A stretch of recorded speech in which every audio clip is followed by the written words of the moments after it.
حضرت سیدنا انس بن مالک رضی اللہ تعالیٰ عنہ فرماتے ہیں رسول اللہ صلی اللہ تعالیٰ علیہ وسلم عید کی نماز ادا کرنے کے لیے تشریف لے جا رہے تھے. سید عالم صلی اللہ تعالیٰ علیہ وسلم نے راستے میں ایک بچے کو دیکھا کہ اس کے تن پر پرانے کپڑے تھے، اور آپ نے فرمایا بچے تجھے کیا ہوا ہے؟ کہنے لگا یا رسول اللہ صلی اللہ تعالیٰ علیہ وسلم فلاں غزوے کے اندر میرے باپ شہید ہو گئے ہیں، تو مجھے سنبھالنے والا کوئی نہیں ہے، اور میری ماں تھی اس نے بھی ایک اور شادی کر لی ہے، میرے پاس نہ کھانے کے لیے کچھ ہے نہ پینے کے لیے کچھ ہے. سید عالم صلی اللہ تعالیٰ علیہ وسلم نے اس بچے کو لیا، گھر لے کے اچھے کپڑے پہنائے. وہ اچھے کپڑے پہننے کے بعد لیکن اس کے جسم پر، اس کے چہرے پر ابھی پریشانی کے آثار تھے کہ میرے سر پر ہاتھ رکھنے کے لیے میرا باپ ہوتا، میرا چچا ہوتا کوئی.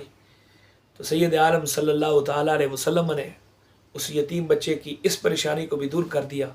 فرمایا آج کے بعد تمہارے باپ محمد رسول اللہ ہے، تمہارے چچا علی المرتضیٰ ہے، تمہارے بھائی حسن و حسین ہے، تمہاری بہن خاتون جنت فاطمہ زہرا ہے، اور تمہاری ماں عائشہ صدیقہ ہے.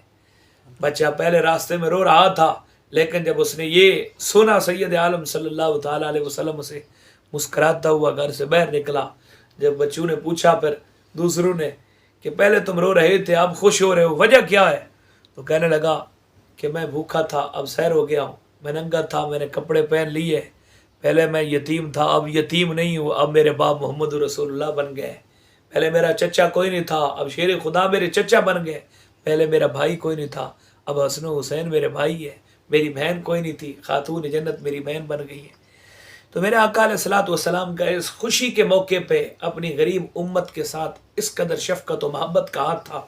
تو آج اللہ رب العالمین نے جن لوگوں کو مال و دولت دی ہے، اہل ثروت لوگ جو ہیں، انہیں چاہیے کہ اس خوشی کے موقع پہ غربا کے، یتامہ کے، مساکین کے سر پر ہاتھ رکھیں، اپنی خوشیوں میں بھی انہیں بھی شامل کریں تاکہ وہ بھی آسان طریقے سے خوشی منا سکیں.